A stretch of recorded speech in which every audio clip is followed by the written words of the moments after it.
سوال نمبر 1، دنیا میں سب سے پہلے سلا ہوا کپڑا کس نبی نے پہنا تھا؟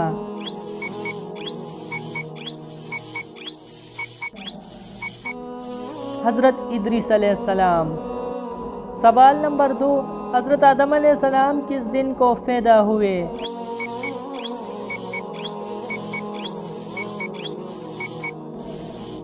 جمعہ کے دن۔ سوال نمبر 3، حضرت آدم علیہ السلام جنت میں کتنے سال رہے؟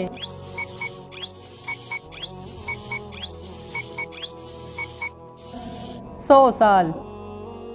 سوال نمبر 4، سب سے پہلے ہتھیار بنا کر دشمنوں سے لڑنے والے نبی کا نام کیا ہے؟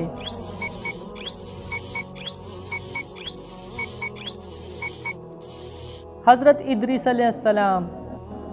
سوال نمبر 5، حضرت آدم علیہ السلام جنت سے کیا کیا چیزیں ساتھ لائے تھے؟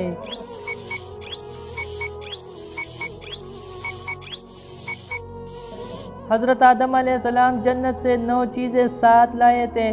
حجر اسود جو برف کی سل سے بھی زیادہ چمکدار اور سفید تھا، جنتی درختوں کی پتیاں، وہ لاٹھی جو جنت کے درخت کی تھی، بیلچہ، کودال، صنوبر، سندان، ہتھوڑا، سنراسی۔ سوال نمبر 6، حضرت آدم علیہ السلام نے دنیا میں آنے کے بعد کون سا پھل سب سے پہلے کھایا؟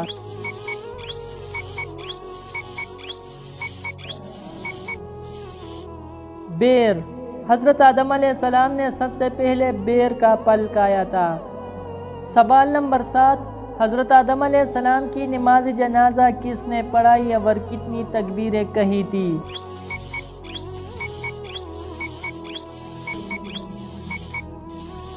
حضرت ابی بن کعب فرماتے ہیں کہ حضرت آدم علیہ السلام کی وفات ہونے پر فرشتے تشریف لائے، جنہوں نے غسل دیا اور خنوط خوشبو ملی۔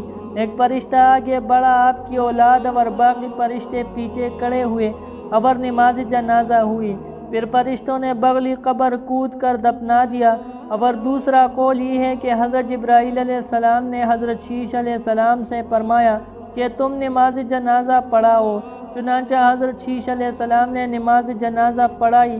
حضرت آدم علیہ السلام کی نماز جنازہ میں کہی جانے والی تکبیروں کی تعداد 30 ہے، جو صرف آپ کے اعزاز و اجلال میں کہی گئی۔ سوال نمبر 8، وہ کون سی 4 رکعت نفل کی نماز ہے جس کا ثواب لیلۃ القدر کے کچھ حصے کے برابر ہے؟